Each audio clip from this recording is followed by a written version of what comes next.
maldevelopment or dysfunction leading to lymphatic obstruction. And this could, we have seen this in cases of Milroy disease, Turner syndrome, Noonan syndrome, etc. Take the history, if there's fever, then abscess, colitis, etc. are the causes. But if there is no fever, not congenital, recurrent, severe edema, always look for angioedema. You cannot miss this because it can end up in a medical emergency. Otherwise, for localized edema, you need localized allergen exposure, and it could be due to one of these: sunbite, frostbite. This time, even in Patna, people had chilblains because of severe winter. Insect bites, stings, plant-induced dermatitis, etc. It's well said that pathophysiology is the cornerstone on which treatment workup is. What we are seeing is the diagrammatic representation, kahan par harkat hone wali hai, and that is, the microvascular capillaries and post-capillary venules. There, the starting forces are acting. We have the two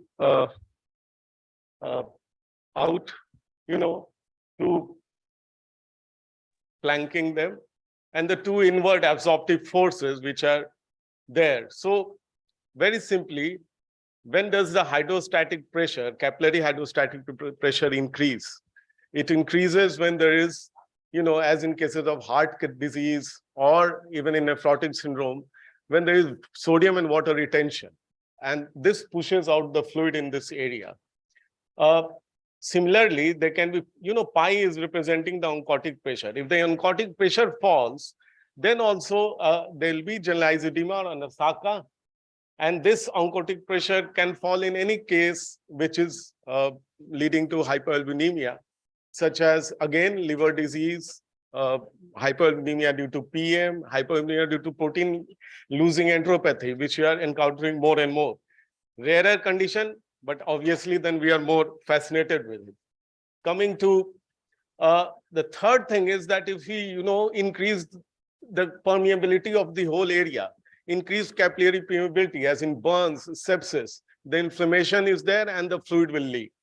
In localized, whenever there is an obstruction, if you obstruct the venous end, then also as in thrombosis, if you obstruct even the lymphatic channel, because normally what happens, that there is a net outward flow from the capillaries to the interstitial space, and this is collected by the lymphatics and dumped back into the venous system. So suppose we obstruct either the venous system or at the local level the lymphatics, which could be due to maldevelopment or even inflammation like filariasis, and there will be a collection of fluids. So with this, isko hatao yaar.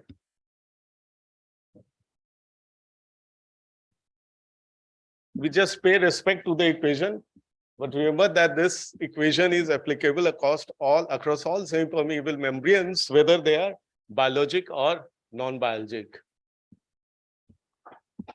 So homing on to, the nephrology topics, there are two hypotheses for edema in nephrotic syndrome.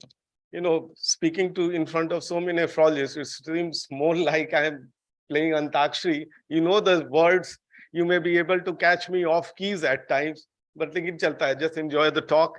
So underfill, there is proteinuria leading to hyperalbuminemia and resultant decrease in the oncotic pressure, which subsequently causes activation of RAS, and there is secondary water and sodium retention. Most of the children, almost 50%, fall into this, edema phenotype.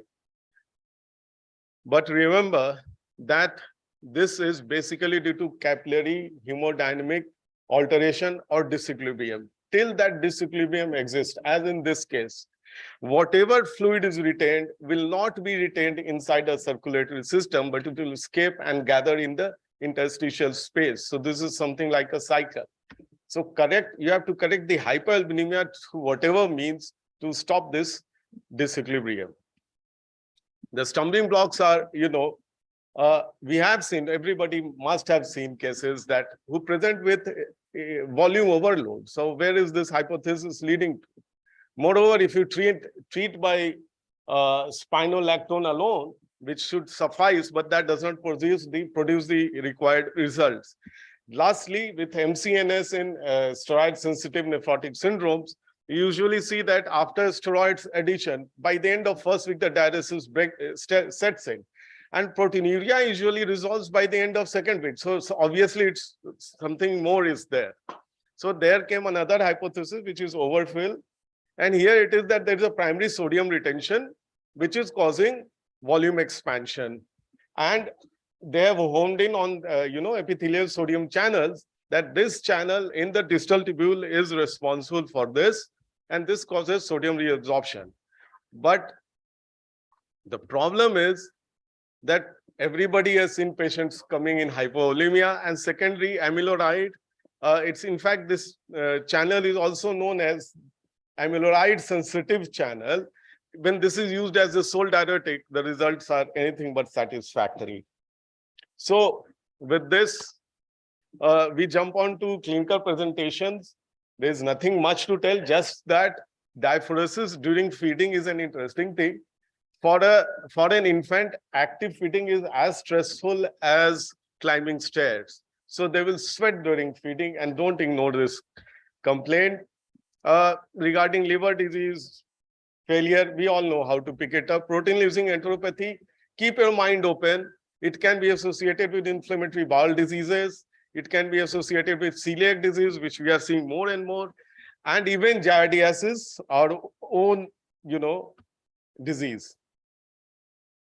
Renal diseases, the only thing which I like to say is that when there is edema and minimal systemic complaints, always think of the commonest presentation, that could be MCNS. Otherwise, never ignore growth parameters. You may diagnose CKD after the report. Otherwise, this will be a good clinical way. Nothing new in this.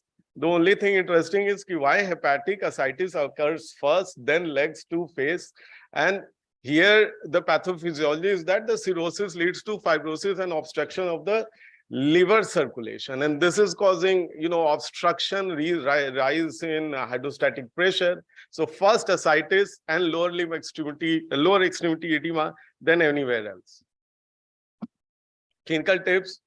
It appears funny, but okay, let's go with it. We have divided into three parts, and based on percentage weight gain from the baseline. Mild cases, nothing is to be done. A very hit question with MBBS student is कि facial edema क्यों होता है? तो यहाँ पर ही बता दें कि it is because of loose tissue, and there is interstitial hydrostatic pressure which is less